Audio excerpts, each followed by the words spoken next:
So I'm going to show you how to put this on to the wheel, like I've done here.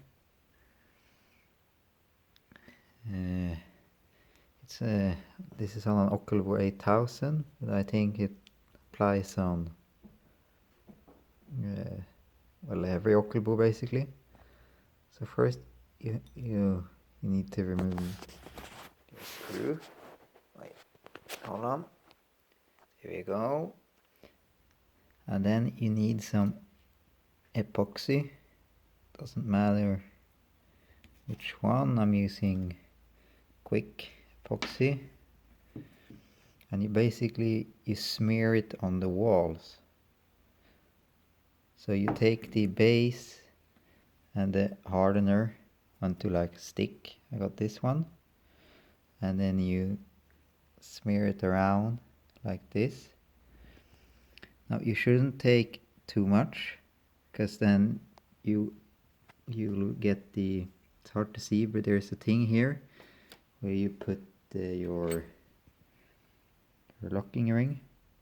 If you put too much, you're never getting this thing out again. And there's another reason: if you take way too much, you're going to make the bearing, it will get stuck. So it will just spin in the wheel. Now the reason you take epoxy is to fill out the gap from the old bearing. Basically, when you remove the old one, the hole will be a little bit bigger than the new one. So you use the epoxy to like fill it out, and so the wheel doesn't spin and the bearing stands still, because that's not good. So I'll just smear some epoxy on this, and I'll show you what to do next. There we go. I have a small line of epoxy on the walls, and then I just put it like this. I take the thing with the bearing on, I put it, and I try to push it in a little bit, and then I take this huge hammer and I hit it.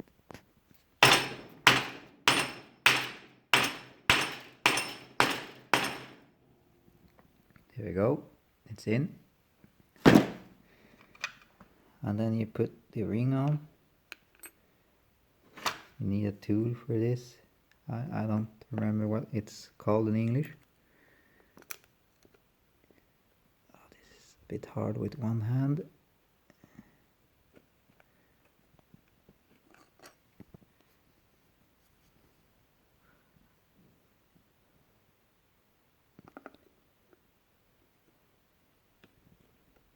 And then you put the ring. I think this one is a bit big. I have another one.